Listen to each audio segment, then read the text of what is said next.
시스템 itself 소이번이나 거기 론다다 capital system 내봐 인디아기실 Shrimati Indira Gandhi ना कोई मपाइबुंगो नेहरू ना क्रुसेप तिनबदी की सोवियत यूनियन की स्टाइल सोशलिस्ट पामदना माना पूरा इकाइदना सोशलिस्ट हाइद्रे सोशलिस्टिक पैटर्न ऑफ सोसाइटी कोई ना नौरिंगे मतमदा मान सोशलिस्टिक पैटर्न सोशलिस्ट के मावों ओइब खुनाय म ओगदबनी न माना हायबा मजानु पिना प्राइम मिनिस्टर का नो पैटर्न यारोय सोशलिस्ट ओगदबनी हाइदना we the people of India having solemnly resolved in that to constitute a sovereign, socialist, secular, democratic republic and so and so. I know high him never. Adugum begi socialist way aduda tabuk tabudi congress no tobungam dre socialist harga communist kangbu gine adu gina haibu nateko socialist congress ki so obi BJP ki so obi aduga tongan ba America da so obi Marx na hungdok chay hai bane hoji human right to yauri sidi right to equality ka hai riba kogi sigit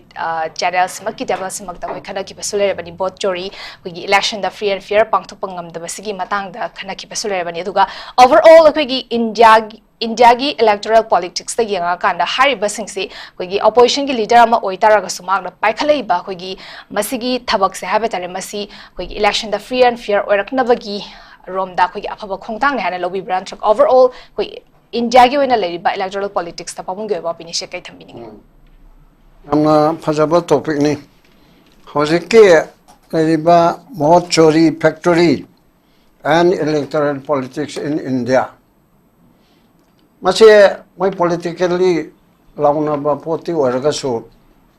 maduna kanada tawbo khotpa dugi wana tabada achaube iso mani बहुत चोरी से कनाना चोरी ओइ बो ओइ तबकी वान तबदा बहुत ची लान सिनरे misuse of election process अरुगुम्बा misconduct अछन चिंबा मयाम अमा लेबसी मदगी मतंगदा politically खुदोंग चाबा लौनबो ओइना अखोगी Rahul Gandhi LOP leader of opposition na हारिबे हिरमसी पुखतपनी chief election commissioner da chief election commission da India खादी चावरबा election की body तोंगानो autonomous ओइबा statutory body ni असिदा पुखतपदा पकम पिरकते कोलकते ममांगे चावरपा लेरिदोको अदगी दि हारिबा मयाम सिदा माना लांदबा पोरमदा लाले हाइरे अदुना राहुल गांधी ना निमितरे निमनुंदा अखोगे लाले अदुना हाइजगदबनी apology तोगदबनी हाइबने चिंगमा हाइखरे सोमदा राहुल गांधी अमसुंग NINDIA के कांगबुना ओ मजे इलेक्शन कमीशन पेदर बोर्डी इवन इलेक्शन कमीशन के चीफ इलेक्शन कमिश्नर के मथक्ता impeachment हाउबे याबगी नांगनबा होगरेबको राहुल गांधी के ख्वादी की चावबो खुलाय अमा पाइरिमना माचे मी चाहुमगी लीडर दि ओइबनिना माना पुरा टू थार टू फंगद्रब हाउदा impeachment तौरनी हजमी यांखैन दिलप कदोरनिदना impeachment तौबाजिदा MP मंगा हमतारामना एबि याद्रे हना होरगो ऑफिशियल वना तौरपाइबसी मी सिगे कनोसि लोइरेबको डायरेक्ट impeachment दो माइ पाक्तबदि वानते आइगी थक्ता नत्रगो ऑफिसर मा अथॉरिटी मंगता impeachment तौबादि मी यांखैन दि याद्रेबको अतै बोतो माइतेरें कलोने याद्रबा पोदम impeachment सि कनामतना तौनिंदेबा अदुना ऐन गनबदा चीफ इलेक्शन कमिश्नर ना राहुल गांधी की मथक्ते एक्शन लौबसु लोबा अदुदगी मदु हारिबा मैम ची तौरक्तबसिदा पॉलिटिक्स की ओइनको राहुल गांधी ना कनाना चीफ इलेक्शन कमिश्नर से इलेक्शन कमीशन से कनाना कंट्रोल तवी गवर्नमेंट ने कंट्रोल तवी प्रेजेंट गवर्नमेंट के मकोकते कनानु मोदी नि अदुना मोय लावरिदो मोदी चोर बहुत चोर गादी हटाओ हाइबन चिंगमको अदुगी पोदो मोदी नंग हुरान बनी दैट मीन्स इलेक्शन कमीशन ची यंगसिंदरे आराम मंगाता तौरे नंग येंगदरे नंग हुरालगा प्राइम मिनिस्टर ओइखिबनी अदुना गादी सोरो हाइना हाइबी पोरचम छिबुदि मै पॉलिटिकल लाउना जबनिको माना हाइबि जाय कोने यानिंगि की क्वेश्चन लेते मै मसन लाउना जबनी अदुबु साइगे बेमना हाइबे दमाइना मछि इशू मदि ओरे कांग्रेस के बीजेपी के खत्ते की नत्रे कांग्रेस सौगत पर मयाम अदुरी इवन सुप्रीम कोर्ट की कनबाबु यावखलामनिदना ꯍꯣꯏ ꯀꯣꯡꯒ꯭ꯔꯦꯁ ꯃꯥꯏꯟꯗ ꯑꯣꯏꯕꯗꯤ ꯑꯣꯏꯔꯝꯕ ꯌꯥꯏ ꯑꯣꯏꯔꯝꯗꯕꯁꯨ ꯌꯥꯏ ꯆꯨꯝꯅꯒꯤ ꯂꯅꯥꯏ ꯃꯤꯑꯣꯏꯁꯨ ꯌꯥꯎꯈꯠꯂꯛꯑꯕꯅ ꯄꯥꯛꯇꯛꯅꯅ ꯇꯧꯔꯛꯑꯕꯅꯦꯕ ꯑꯁꯥꯝ ꯇꯧꯔꯦ ꯕꯤꯍꯥꯔ ꯇꯧꯔꯦ ꯑꯗꯒꯤ ꯌꯨ ꯄꯤ ꯇꯧꯔꯦ ꯍꯔꯤꯌꯥꯅꯥ ꯃꯐꯝ ꯈꯨꯗꯤꯡꯃꯛꯇ ꯏꯔꯥꯏ ꯂꯥꯏꯕ ꯄꯣꯂꯤꯇꯤꯀꯦꯜ ꯁ꯭ꯂꯣꯒꯥꯟ ꯑꯃꯗꯤ ꯑꯣꯏꯗ꯭ꯔꯦꯀꯣ ꯃꯗꯨꯒꯤ ꯆꯨꯝꯕ ꯑꯃꯁꯨꯡ ꯆꯨꯝꯗꯕꯗꯨ ꯅꯥꯀꯟꯗ ꯊꯝꯃꯒ ꯄ꯭ꯔꯣꯄꯣꯒꯟꯗꯥ ꯑꯆꯧꯕ ꯑꯃ ꯑꯣꯏꯔꯦꯕ then one thing political electoral politics ꯍꯥꯏꯕꯁꯤꯗ ꯑꯩꯈꯣꯏ ꯏꯟꯗꯤꯌꯥꯒꯤ ꯗꯦꯃꯣꯀ꯭ꯔꯦꯁꯤ ꯆꯠꯄꯁꯤꯗ ꯑꯩꯅ ꯁꯨꯝ ꯃꯃꯥꯡꯗꯁꯨ ꯇꯣꯏꯅ ꯍꯥꯏꯔꯦ ꯑꯩꯈꯣꯏꯒꯤ ꯗꯦꯃꯣꯀ꯭ꯔꯦꯁꯤꯁꯦ ꯊꯕꯛꯇꯗꯤ it's based on corruptionꯗ ꯕꯦꯁ ꯇꯧꯋꯦꯕ that means electionꯁꯤꯗ festival of corruptionꯒꯤ ꯇꯥꯏꯞꯇ ꯃꯔꯨꯑꯣꯏꯅ ꯃꯅꯤꯄꯨꯔꯒꯨꯝꯕ ꯕꯤꯍꯥꯔꯒꯨꯝꯕ ꯑꯇꯩ ꯕꯦꯡꯒꯣꯜꯒꯨꯝꯕ ꯈꯔ ꯐꯔꯝꯕ ꯌꯥꯏ ꯀꯦꯔꯂꯥ ꯐꯔꯝꯕ ꯌꯥꯏ ꯑꯇꯩ ꯈꯔ ꯐꯔꯝꯕ ꯌꯥꯏ but generally खर डिग्री तो वांगबा नेमबना अमनी मणिपुरगुम्बा बिहारगुम्बसिदि डिग्री खरा करप्शन चिदा मनी मटेरियल मसल असिदा थाक यामना वांगबा अदुगुमगी पॉलिटिकल सिस्टम अदुगुमगी इलेक्टोरल सिस्टम सि तवेबा अदुना तसेंगबदि इलेक्टोरल सिस्टम सि अनि लेबनी एपीटीपी first past the post India द चलिबचे यूएसए द चलिबा ब्रिटेन द चलिबा कनाडा द चलिबा असिनचिंगबसिना मयाम लेफेरगा ख्वाइदगी मसिंग यामना फंगबदो अदु काबदुना फास्ट पास द पोस्ट थोक सोकबा हानबा तानबा सगलमजन अतैदु कइम लौदबा अदुगी सिस्टम नेबा अदु अमेरिका गुम्बा ब्रिटेन गुम्बददी पार्टी अनि नत्रगा ओमना लेबददी 50 प्लस तंखाइदगी अमे हनबा मेजॉरिटी से अदुम फंगनेबा अहोगिना पार्टी लिसिंग अमनी केंद्रमना पार्टी तरेन पंतारा सि लेपे अदुदी अपिक पे असेंबली द प्रमाण तौरगे मी लिसिंग कुंथ्रा लेबा केंद्र अमदा एमएलए अमा खन्नना बोनबदे मी तरे लेपसिले ख्वाइदि यामना फंगमजे लिसिंग तरुक न ओइरेना देन लेमुरिबा कुनमरी न याद्रबसु तरुक तो मा मेजॉरिटी नी हाइदना अखोइगी इंडिया की मेजॉरिटेरियन की लॉ से मयामदिगी हेना फंगबा अदुदा लवेबा 50 प्लस 1 अदुदा लौदेबा लॉगी दसो खतंग अखोइगी चन्नरिबसिदा खरा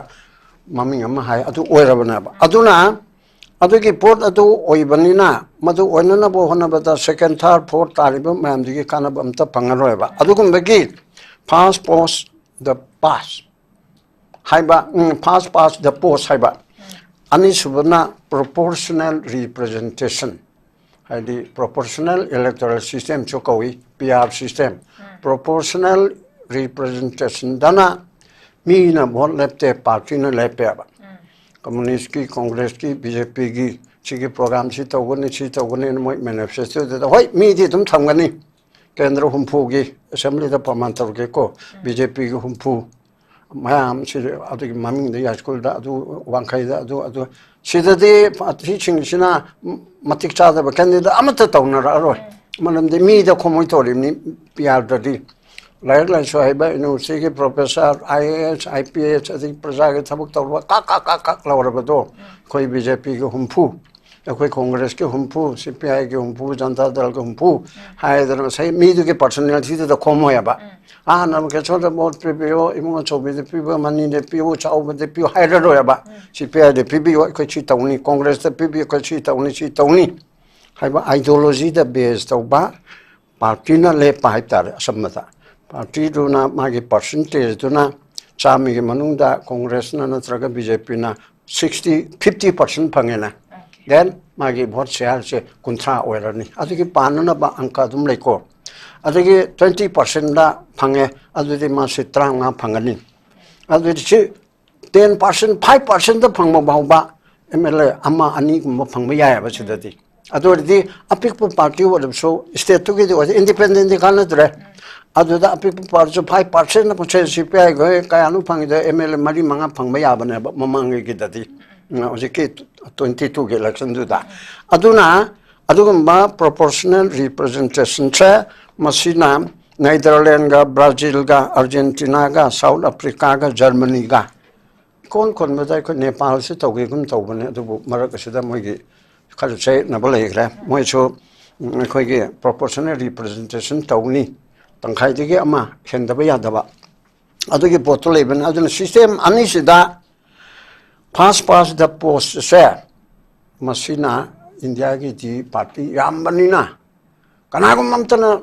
majority ki vote chi phangam hoya ba hoje Narendra Modi ji na prime minister si ma ge mayam si punchil laga ma bu sawali ba NDA gi mayam si punchil laga sam chawrak na 38-39% gum oram gadra yongning yong mangko adi 50 plus ti du oidre ba somdadi MP masangadi chahum ga adu waina legre vote phangi ba di yang kan di 37-8 kum oram gadine ba aduna system itself chamak soibanina अखोगे लोंदा capital system ने बा India के से श्रीमती इंदिरा गांधी ना अखोगे मपाइबुंगो नेहरू ना क्रुसेप तिनबदी की सोवियत यूनियन के स्टाइल सोशलिस्ट पामदना माना पूरा इकाइदना सोशलिस्ट हाइद्रे सोशलिस्टिक पैटर्न ऑफ सोसाइटी अखोना नौरिंगे मतमदा मान सोशलिस्टिक पैटर्न सोशलिस्ट के मावों ओइबो खुनाय मो ओगेदबनी ना माना हायाबा मजानु पिना प्राइम मिनिस्टर का नो पैटर्न यारोय socialist orgasm. Haidana, we the people of India having solemnly resolved India to constitute a sovereign, socialist, secular, democratic republic and so and so. I know high him never. Adugum begi socialist ki way aduda tabuk tabudi Congress no tabungam dress socialist haraga communist kangbu in adugin hybrid nateko socialist Congress is so BJP so BI aduga tongan ba America so BI marks na hungdok chai hai ben hoji human right to security right to equality ka hai ba adudagi right to food ka hai ba mam che red right hai se marxism digi lawrim na ba marxism digi lawre hai dana communist ki ngaktani communist na taban india abra hai ba adugagi question leite ba ai mayam khangna ba experience tabun ko mayam na badun khangam socialist hai ba cha pa kunai ge chakon na port amani not only Communist Party kaki nate hai bisi de khangabani adaida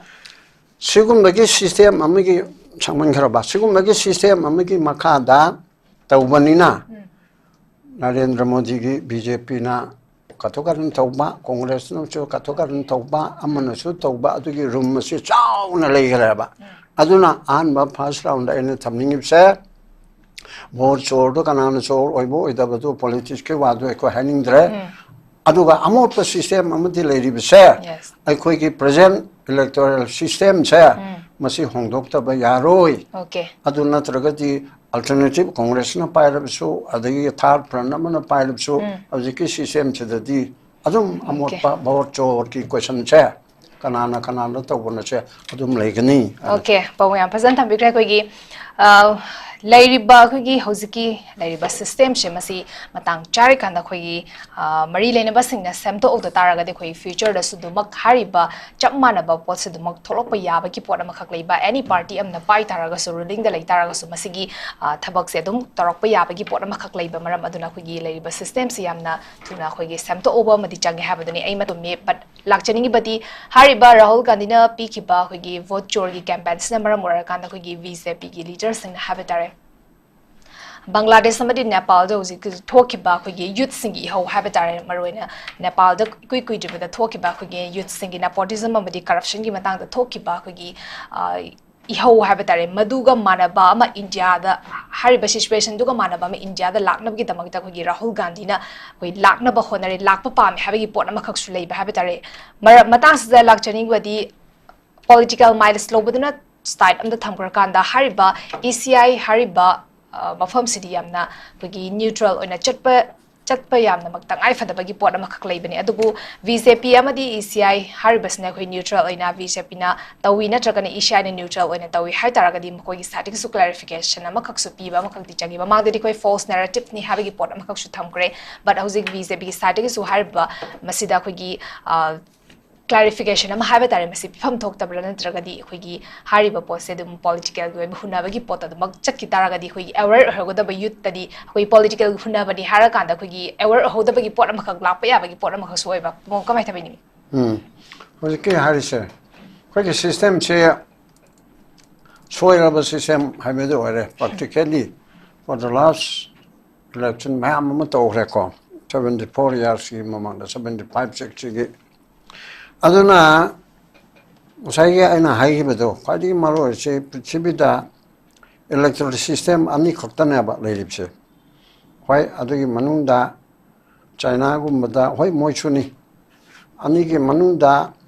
leipse da pass the post ꯌꯥꯝꯅ ꯃꯔꯨ ꯑꯣꯏꯔꯤꯕꯁꯦ ꯃꯁꯤ ꯂꯧꯊꯣꯛꯇꯕ ꯌꯥꯗ꯭ꯔꯦ ꯍꯥꯏꯗꯅ ꯁꯦꯔꯤ ꯍꯥꯏꯗꯅ campaign for electoral reform in India Karnataka Raja Kauba Amana Adivasigi Aduna Hodokana Bar Punamakta Hosik Katan Tapter Reko Tapteraga Manipur Bauna Dr. Nara Naga Kanbena Norisky Oivani Adegi Aina Nishing with the Navigation Chief Secretary waiting at the Bauba I feel meeting of the Togra was the election commission the Bauba campaign tone than a Tobanaba Adu Oidri Oidrisika Lab Kambu Yare regional party Yare Aruga Congress ke BJP ke chair ani si convinced of Namdriaba BJP da Dr. Narana Hagi Beda Susma Swaraj and Namat Lerami Ma Yaningi Hydlegara Ma with the Lake Reco Adigi Congress ki da Home Minister Oramba Sinde Hanamalido Mado Roy Namakta Asmasidi Ampapa Potni na Haraga Dr. Nara Nangsmatana Eki Secretary Sida complete Chang Pirama party da Hotoke Kotoke Hainabuti like Rabjanaba. Then individual leader Karana convinced of the Lerga.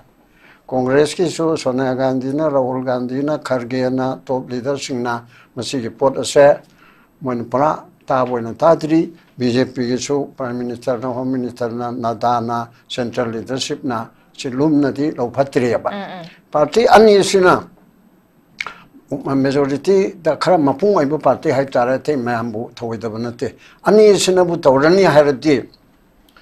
Electoral state funding with Dorimi. As the party candidate Tagapada, Lanayo and I quick and Rima Takachara Habi already Dorimi, Boto Dorimi, at the election commission, the Pericadorimi, Adugi process, Adugi still do the Tongana Ligereko. Adugi campaign do Kana. Tatara Podako Yabangam Driabase, Hawziki Masayam Soliaba. Soli Vanina, the Wigi with the pass the post of Wudu Party Ambanina Koyedi, my Chumpa Paro, election da Pabamadi, Wiro Komana Katang Paya Havidunatana. America Guma, Britain Gumatati Party, Anin Atraga, Omna Tegnabanina, Miang Yapama, popular choice, Miang popular Mendep, Masi Pajana Robungamaba. I go issue the day. Madu Yadavanina Madu Honana Begidamukta, a movement nama all India in a political revolution hyptare, Lana individual current of we are Marana lawyers, intellectual, journalists, Namapung the Tawadavani, Aduga politicians, Yauraga, Moina Makok Nataba, Bayam Sin Ilaga, Adugu Port Ama, the Womchanga, Madu Voto de BJP the Nate Congress Nakanda Amana Biological system chair, Asumta one Karahana Patribana. Narendra Modi led government said the D. Assume Magatabak take day on Botanico. Loina Mana Subchin Ba autocratic style of functioning. Achi Kogi Chachabal Mali, Narendra Modi in Kanjaba, Kanugi Matamamigi, Jammu Kashmir governor, I think around Hanshi Givatare, Asimana Tolapa, Mana Haiba, Lode Habediki, as the Degi Jagadish Dhankar. A show port amani, Micham Prozana de Kangway, Mabanamdana to Oliva, to Nabika Wakalonama Piriva, Narendra Modi, Amichagi, style Chana Raktabadigi. Yes. At the event meeting the Wauba, a parliamentary minister, leader of the House Oibera Sabagi, Nataga, Yauti, Kote Habinachimba, Mam La Cripse. Law in a substance Bigi Port Ama. Lakpa, Adigi, Amo, CPI, ED, NIA. Kaimaro and ED, she enforcement director of Paragani, Ahing Machi Minister Tataru, Jelaga Tamip Kejirwalga, opposition Mamsa Hatke, the Yaba, Tuke, Yaba, Sontan, Yaba, Paba Punbayaba, Giport Ama, she yam can control Toyaba, Konasumi, but I think Manunda election commission to Amanaba. Say, Navigation, China have this to me. Election commission to Tongan autonomy, constitutional post never. Moise, Supreme Court, Tokam de the Canal Tong, accept President Gumba, Vice President Gumba, impeachment or Tokado, Judge Gumba, High Court, Supreme Court key. Adugumagi Mong that over Nataradi, a signum the Bapornam, Young Wang Rabapornam, election Pumon control of the Rimdana. Say, T. and Sasan, I have a pattern, however. Yam no. Fighting Matikshaba, actor, Pudoning Mado, Prime Minister Hago, Hago 30 Yaro Gay, and Maggie to Tojamina, Aduna Michel, Jakartanga. Aduna ꯑꯗꯨꯒꯨꯝꯕꯒꯤ ꯄꯣꯠ ꯑꯃ ꯑꯣꯏꯕꯁꯤꯗ prime ꯃꯤꯅꯤꯁꯇꯔꯅ ꯈꯨꯠ ꯊꯤꯡꯖꯤꯟꯕ ꯉꯝꯕ ꯑꯩꯈꯣꯏꯒꯤ ꯁꯤꯁꯇꯦꯝꯁꯤꯗ ꯂꯦꯖꯤꯁꯂꯦꯆꯔꯒꯤ ꯃꯀꯣꯛꯁꯨ ꯁ꯭ꯇꯦꯠꯀꯤ chief ꯃꯤꯅꯤꯁꯇꯔꯅꯤ ꯍꯥꯎꯁꯀꯤ house ꯂꯤꯗꯔꯁꯦ ꯄꯥꯔꯂꯤꯌꯥꯃꯦꯟꯒꯤꯁꯨ house ꯂꯤꯗꯔꯁꯦ ꯂꯣꯛ ꯁꯚꯥꯒꯤ prime ꯃꯤꯅꯤꯁꯇꯔꯅꯤ ꯖꯖ ꯈꯟꯕꯁꯨ chief justice of India ꯑꯃꯁꯨꯡ ꯄꯨꯏꯅꯦ ꯖꯖꯦꯁ ꯍꯥꯏ ꯀꯣꯔꯠꯀꯤ ꯇꯧꯕ ꯃꯌꯥꯝ ꯀꯣꯂꯦꯖꯤꯌꯝꯅ ꯄꯤꯔꯛꯏꯕꯁꯤꯗ ꯃꯗꯨꯒꯤ ꯌꯥꯕ ꯌꯥꯗꯕꯒꯤ ꯐꯥꯏꯅꯦꯜ ꯇꯆꯁꯤ ꯄ꯭ꯔꯥꯏꯝ ꯃꯤꯅꯤꯁꯇꯔꯅ ꯄꯤꯗꯣꯔꯤꯕꯅꯤ ꯑꯥꯔꯃꯤꯒꯤ ꯖꯦꯅꯔꯦꯜ ꯍꯥꯞꯄꯗ ꯃꯥ ꯌꯧꯗꯣꯏꯅꯤ ꯃꯥ ꯈꯨꯗꯤꯡꯃꯛ ꯑꯁꯦ ꯌꯧꯗꯣꯔꯤꯕꯅꯦꯕ ꯃꯥꯅ ꯌꯥꯗꯕꯗꯣ ꯌꯥꯔꯣꯏꯕ ꯃꯥꯅ ꯌꯥꯗꯗꯅ ꯃꯌꯥꯝꯗꯨꯅ ꯃꯦꯖꯣꯔꯤꯇꯤꯅ ꯑꯗꯨ ꯍꯥꯏꯔꯒꯅ ꯃꯌꯥꯝꯗ ꯇꯣꯛꯀꯗꯣꯔꯤꯕꯅꯦꯕ ꯈꯤꯇꯪ ꯑꯩꯈꯣꯏꯒꯤ ꯗꯦꯃꯣꯀ꯭ꯔꯦꯁꯤꯁꯤꯗ ꯂꯤꯗꯔꯁꯤꯞꯇ ꯄ꯭ꯔꯥꯏꯝ ꯃꯤꯅꯤꯁꯇꯔꯗ ꯆꯤꯐ ꯃꯤꯅꯤꯁꯇꯔꯗ ꯄꯋꯥꯔꯁꯦ ꯃꯥ ꯃꯁꯥꯁꯤ ꯌꯥꯝꯅ ꯀꯟꯕ ꯂꯤꯡꯕ ꯑꯣꯏꯔꯒꯗꯤ ꯃꯥꯅ ꯂꯣꯏꯅ ꯃꯥ ꯇꯥꯗꯕ ꯁꯨꯡꯌꯥ ꯌꯥꯗꯦꯕꯀꯣ ꯑꯗꯨꯗ ꯗꯦꯃꯣꯀ꯭ꯔꯦꯁꯤꯅꯤ ꯀꯥꯏꯅ ꯑꯩꯈꯣꯏ ꯃꯌꯥꯝ ꯋꯥꯔꯦꯞ ꯂꯧꯔꯒ ꯃꯁꯤ ꯌꯥꯕ꯭ꯔꯥ ꯌꯥꯗꯕ꯭ꯔꯥ ꯚꯣꯠ ꯂꯧꯅꯁꯤ ꯂꯩꯄꯣꯟꯇꯦ ꯀꯦꯕꯤꯅꯦꯠ ꯍꯥꯏꯕꯁꯤꯗ ꯆꯤꯐ ꯃꯤꯅꯤꯁꯇꯔꯅ ꯁ꯭ꯇꯦꯠꯇ ꯍꯥꯏꯔꯕꯁꯨ ꯃꯁꯤ ꯇꯧꯕ ꯆꯨꯝꯕ꯭ꯔꯥꯇꯪ ꯍꯥꯏꯕꯗ ꯁꯥꯔ ꯌꯥꯔꯦ ꯌꯥꯔꯦꯅ ꯂꯣꯏ ꯍꯥꯏꯅꯦꯕ ꯑꯃꯈꯛꯇꯪ ꯌꯦꯠꯅꯔꯤꯕꯁꯤꯗ ꯃꯗꯨ ꯈꯤꯇꯪ ꯁꯦꯝꯗꯣꯛꯄ ꯆꯨꯝꯕ꯭ꯔꯥ ꯌꯥꯝ ꯋꯥꯅꯒ ꯍꯥꯏꯖꯒꯗꯧꯔꯤꯕꯅꯤ ꯀꯂꯦꯛꯇꯤꯞ ꯂꯤꯗꯔꯁꯤꯞꯅꯤ ꯔꯦꯁꯄꯣꯟꯁꯤꯕꯤꯂꯤꯇꯤꯅꯤ ꯑꯗꯨꯃꯥꯏꯅ ꯂꯩꯕꯅꯤꯅ ꯏꯂꯦꯛꯁꯟ ꯀꯃꯤꯁꯟꯁꯦ ꯄ꯭ꯔꯥꯏꯝ ꯃꯤꯅꯤꯁꯇꯔꯅ ꯈꯤꯇꯪ ꯆꯤꯡꯅꯕꯗ ꯃꯤꯠꯌꯦꯡ ꯑꯃ ꯇꯧꯕꯗ ꯕꯦꯔꯥ ꯑꯃ ꯂꯩꯗꯣꯏꯅꯦꯕ ꯁꯤꯒꯤ ꯄꯣꯠ ꯑꯁꯦ ꯑꯗꯨꯒꯤ ꯑꯀꯨꯞꯄ ꯅꯪ ꯈꯪꯕ꯭ꯔꯥ ꯈꯣꯠꯄ꯭ꯔꯥꯗ ꯍꯥꯏꯕ ꯌꯥꯏ ꯇꯧꯔꯤꯕ ꯁꯤꯁꯇꯦꯝꯁꯤꯅ ꯍꯥꯏꯕꯤꯒ ꯋꯥꯅꯤꯀꯣ ꯑꯗꯨꯅ ꯑꯣꯄꯣꯖꯤꯁꯟ ꯍꯥꯏꯕꯁꯤ ꯄ꯭ꯔꯖꯥꯒꯤ ꯑꯄꯥꯝꯕ ꯁꯔꯀꯥꯔꯒꯤ ꯑꯁꯣꯏꯕ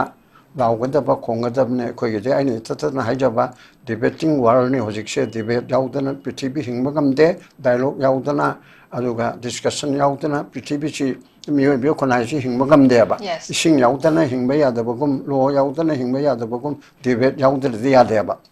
ꯁꯥꯁꯣꯟ ꯄꯥꯏꯕꯗ ꯐꯣꯔ ꯑꯦꯟ ꯑꯦꯒꯦꯟꯁ ꯔꯨꯂꯤꯡ ꯄꯥꯔꯇꯤꯅ ꯃꯁꯤ ꯇꯧꯕ ꯆꯨꯝꯃꯤ ꯍꯥꯏꯒꯅꯤ ꯑꯣꯄꯣꯖꯤꯁꯟ ꯃꯗꯨ ꯅꯪꯒꯤꯁꯨ ꯑꯗꯨꯗ ꯑꯍꯣꯡꯕ ꯂꯩ ꯌꯥꯔꯣꯏ ꯅꯠꯇ꯭ꯔꯒ ꯌꯥ ꯇꯥꯔꯁꯨ ꯑꯗꯨ ꯇꯧꯒꯗꯕꯅꯦꯅ ꯍꯤꯔꯝ ꯈꯨꯗꯤꯡꯒꯤ ꯑꯣꯄꯣꯖꯤꯁꯟꯅ ꯃꯥꯒꯤ ꯃꯣꯠ ꯑꯃ ꯑꯣꯜꯋꯦꯖ ꯊꯝꯒꯗꯕꯅꯦꯕ ꯑꯗꯨꯒꯤ ꯄꯣꯠ ꯑꯗꯣ ꯑꯩꯈꯣꯏ ꯁ꯭ꯋꯥꯏꯗ ꯇꯧꯏ ꯇꯧꯗꯦ ꯍꯥꯏꯅꯁꯨ ꯀꯅꯥꯒꯨꯝꯕꯅ ꯔꯨꯂꯤꯡ ꯄꯥꯔꯇꯤꯒ ꯑꯣꯄꯣꯖꯤꯁꯟ ꯂꯥꯎꯅꯕꯗꯨ ꯇꯥꯅꯤꯡꯗ꯭ꯔꯦ ꯍꯥꯏ ꯃꯁꯤꯃꯗꯤ ꯂꯥꯜꯂꯤ ꯔꯨꯂꯤꯡꯅ ꯇꯧꯕꯗꯣ ꯑꯣꯄꯣꯖꯤꯁꯟꯅ ꯀ꯭ꯔꯤꯇꯤꯁꯤꯖꯝ ꯄꯤꯕ ꯃꯗꯨ ꯍꯦꯜꯂꯤ ꯍꯦꯟꯗꯦ ꯌꯥꯏ ꯌꯥꯗꯦ ꯀꯟꯁꯇ꯭ꯔꯛꯇꯤꯞ ꯁꯖꯦꯁꯟ ꯀ꯭ꯔꯤꯇꯤꯁꯤꯖꯝ ꯁꯣꯏꯔꯦꯅ ꯍꯥꯏꯕꯁꯦ ꯃꯁꯤ ꯃꯊꯧꯅꯦꯕ ꯑꯩꯈꯣꯏꯒꯤꯗꯗꯤ ꯀꯌꯥꯃꯨꯛ ꯌꯥꯝꯅ ꯁꯣꯜꯂꯒꯦꯕ ꯃꯣꯏ ꯑꯅꯤ ꯂꯥꯎꯅꯕꯗꯨ ꯇꯥꯅꯤꯡꯗ꯭ꯔꯦꯅ ꯇꯧꯕꯗꯤ ꯈꯔ ꯁ꯭ꯇꯦꯟꯗꯔꯗꯣ ꯍꯟꯊꯅꯗꯤ ꯇꯧꯅꯕ ꯏꯟꯗꯤꯌꯥꯒꯤ ꯇꯧꯔꯤꯕꯁꯤꯗ ꯅꯔꯦꯟꯗ꯭ꯔ ꯃꯣꯗꯤꯅ ꯑꯃꯨꯛ ꯊꯣꯛꯏꯕ ꯀꯩꯅꯣꯒꯤ ꯑꯩꯈꯣꯏꯒꯤ ꯔꯥꯍꯨꯜ ꯒꯥꯟꯙꯤ ꯁꯣꯅꯤꯌꯥ ꯒꯥꯟꯙꯤ ꯄꯔꯤꯕꯥꯔ ꯒꯥꯏꯗꯅ ꯅꯥꯝꯗꯥꯔ ꯒꯥꯏꯅ ꯇꯧꯔꯤꯕ ꯑꯗꯨꯒꯤ ꯂꯃꯟꯗ ꯑꯃꯗꯨꯅ ꯆꯧꯀꯤꯗꯥꯔ ꯒꯥꯏꯅ ꯍꯥꯏꯕ ꯆꯧꯀꯤꯗꯥꯔ ꯆꯣꯔ ꯍꯦ ꯒꯥꯏꯅ ꯁ꯭ꯋꯥꯏꯗꯗꯤ ꯐꯥꯕꯨ ꯐꯥꯈ꯭ꯔꯅꯤ ꯑꯗꯨꯅ ꯃꯣꯗꯤ ꯆꯣꯔ ꯒꯥꯗꯤ ꯍꯇꯥꯎ ꯍꯥꯏꯕ꯭ꯔꯥ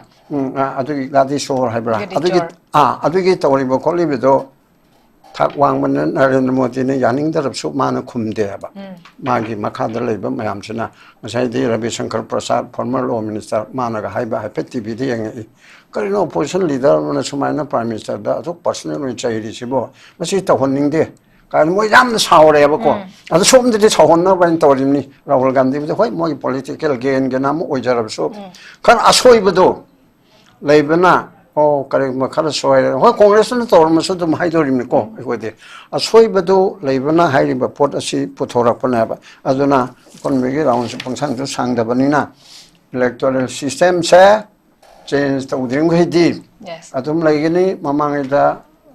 ꯅꯕꯀꯦꯁꯣꯔꯅ ꯅꯤꯡꯁꯤꯡꯉꯝꯒꯅꯤ 91 92 ꯑꯗꯨꯋꯥꯏꯗ ꯗꯦꯕꯒꯧꯔꯥꯒꯤ ꯃꯇꯝꯗꯔ CPIꯒꯤ ꯏꯟꯗ꯭ꯔꯖꯤꯠ ꯒꯨꯞꯇꯅ ꯍꯣꯝ ꯃꯤꯅꯤꯁꯇꯔ ꯑꯣꯏꯕꯗ ꯃꯁꯤ ꯏꯂꯦꯛꯁꯟ ꯐꯟꯗꯤꯡ ꯇꯧꯔꯅꯤ ꯉꯁꯥꯏ PR ꯁꯤꯁꯇꯦꯝꯁꯦ ꯇꯧꯕꯗꯒꯤ ꯀꯦꯕꯤꯅꯦꯠꯇ ꯄꯥꯁ ꯇꯧꯔꯨꯔꯒ ꯁꯔꯀꯥꯔꯗꯨ ꯆꯍꯤꯃꯨꯛꯇꯅꯤꯗꯅ ꯑꯗꯨ ꯀꯥꯏꯔꯒ ꯇꯣꯛꯈ꯭ꯔꯦꯕ ꯑꯗꯨꯅ ꯑꯗꯨ ꯅꯠꯇꯅ ꯍꯥꯟꯅꯒꯤ ꯁꯤꯁꯇꯦꯝꯁꯤꯗ ꯑꯗꯨꯝ ꯂꯥꯛꯑꯦꯕ ꯑꯗꯣ ꯍꯣꯏ ꯑꯩꯈꯣꯏꯅ ꯁꯤꯗ ꯈꯟꯅꯔꯒ ꯍꯦꯛꯇ ꯇꯧꯒꯗꯕꯗꯤ ꯅꯠꯇꯦ ꯑꯗꯣ ꯃꯁꯤꯒꯤ ꯁꯦꯔꯤ ꯑꯗꯨꯅ campaign four electoral reform in India ꯍꯥꯏꯅ ꯆꯠꯊꯕꯗꯣ ꯍꯧꯖꯤꯛ ꯈꯔꯕꯨ ꯂꯦꯞꯈ꯭ꯔꯦ ꯃꯁꯤ ꯑꯩꯈꯣꯏ ꯄ꯭ꯔꯖꯥꯅꯁꯨ ꯚꯥꯞ ꯇꯥꯔꯦꯔꯒ ꯑꯩꯈꯣꯏꯒꯤꯗꯤ ꯏꯟꯗꯤꯌꯥ ꯄꯨꯝꯅꯃꯛꯅ ꯆꯦꯟꯖ ꯇꯧꯔꯛꯇ꯭ꯔꯗꯤ ꯌꯥꯔꯣꯏꯗꯕꯅꯤꯅ ꯑꯩꯈꯣꯏꯒꯤꯗꯤ ꯑꯐꯕ ꯄꯥꯔꯇꯤ ꯑꯐꯕ ꯃꯤ ꯄꯥꯔꯇꯤꯗꯤ ꯂꯣꯏꯅ ꯐꯕꯅꯤ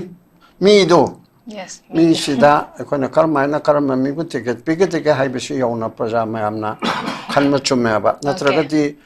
제 후에 뭐 야오마 예나마 아주 말이 사갈 시대 가면 판에나 다르지 농아이를 봐 미가 달래 뺄래가 미도 문은 제 로캉브라 제 디베트 바이브라 제 왕앙 바이브라 프라임 미니스터 가면 망가다 봐 미노 아주 디 로캉브라 컨스티튜션 강 로금바 컨스티튜션 주 웃긴 길이야 너티 근데는 강다고 너티 로이나마 강하답네 IHIPS는 강하답 너티 미션 프로자 저널리스트 강하답니 아두고 맛보다 로게 아코파 아두디 뭐또 위에는 꼭긴나 도자니 닥터게 순이네 아코파 오퍼레이션두디 닥터나 도대야 리고 꼭 찍히게 공함비기두디 미션 프로자는 좀 강이더라 다베트 쇼에 아주 작아든 저는 강이더라 아두가 오퍼레이션 도따라 해는 로라버디 닥터니 연가답네 아두나 미풍 커디마나 강민이라가 아파바미다 더레가 하지 마음치 리저넨다 또보나 파브로 코르프라 하이 리저넨 농전넨기 와두수 마야 아마토이나 미조람도 또보구나 나갈랜드 호지 IDPP가 카노가 pun가해 pun나부터 오다이나 NPF가 수마이나 마니푸르수 레리바 MPPM 선아들 아누걸 링클레이바 마야암치 뿔레르가 아마토이나 탱나베기 마토 따이 미 칸마다 얌나 섹션나 칸마 마토 따이 하는 Okay. Yang pesan tambik rep abong ai